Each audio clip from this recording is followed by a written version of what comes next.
বিএনপির চাপে নির্বাচন কমিশন ঋণ খেলাপি ও দ্বৈত নাগরিকত্বের বিষয়ে একপাক্ষিক আচরণ করছে বলে অভিযোগ করেছে এনসিপি। পাশাপাশি ইসির বিরুদ্ধে সংস্কারের বিপক্ষে অবস্থান নেয়ারও অভিযোগ করা হয়।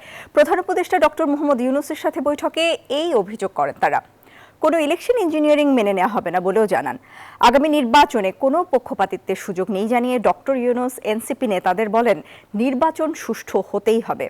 সেই সাথে উৎসবমুখর সুষ্ঠু নির্বাচন অনুষ্ঠানে সব দলের সহযোগিতা চান তিনি। নির্বাচনের সার্বিক পরিস্থিতি নিয়ে বিএনপি জামায়াতের পর প্রধান উপদেষ্টার সাথে বৈঠক করে জাতীয় নাগরিক পার্টি এনসিপি।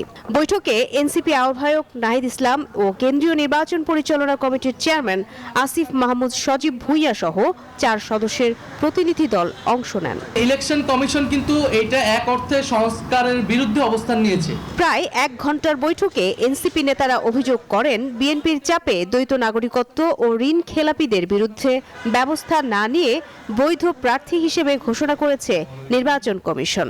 এতে ইসির নিরপেক্ষতা নিয়ে প্রশ্ন উঠেছে।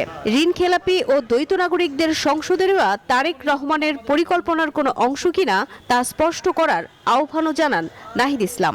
যে নির্বাচন কমিশন দ্বৈত নাগরিকত্ব যাদের রয়েছে এবং ঋণ খেলাপির দায়ে যারা অভিযুক্ত তাদের বিষয়ে আইনের দৃষ্টিতে কোনো সুস্পষ্ট অবস্থান নেয়নি, বরং তাদেরকে আইনের ফাঁকফোকর দিয়ে সংবিধানের ভুল ব্যাখ্যা দিয়ে কিভাবে ইলেকশন করতে দেওয়া যায় সেই চেষ্টা তারা করেছে এবং এই চেষ্টাটা খুবই স্পষ্ট তারা করেছে বিএনপির চাপে।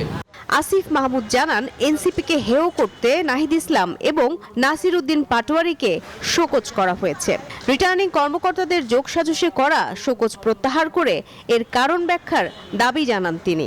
সংস্কার বাস্তবায়নের জন্য গণভোটে হ্যাঁ ভোট দেওয়ার জন্য আমরা জনগণকে আহ্বান জানাচ্ছি, অথচ শুধুমাত্র ছবির দোহাই দিয়ে এটাকে নির্বাচনী প্রচারণার কথা বলা হয়েছে। যখন নির্বাচনী প্রচারণা নিষিদ্ধ থাকা অবস্থায় একটি দলের চেয়ারপারসন তিনি দেশে এসেছেন, আমরা তাকে আমাদের জায়গা থেকে স্বাগতম জানিয়েছিলাম। তার ছবি দিয়ে পুরো ঢাকা শহর ছেড়ে ফেলা হয়েছে। পলিসি যদি কোনো নির্দিষ্ট দলের প্রতি বা নির্দিষ্ট প্রার্থীর প্রতি আলাদাভাবে অ্যাপ্লাই করা হয়, তাহলে এটা নির্বাচন কমিশন এবং পুরো নির্বাচন ব্যবস্থাকে বিতর্কিত করবে বলে আমরা মনে করি। এদিকে প্রধান উপদেষ্টার প্রেস উইং জানিয়েছে, ডক্টর ইউনূস আশ্বস্ত করেন, নির্বাচন সম্পর্কিত যে কোনো অভিযোগের বিষয়ে সরকারের পক্ষ থেকে সম্ভাব্য ব্যবস্থা নেওয়া হবে।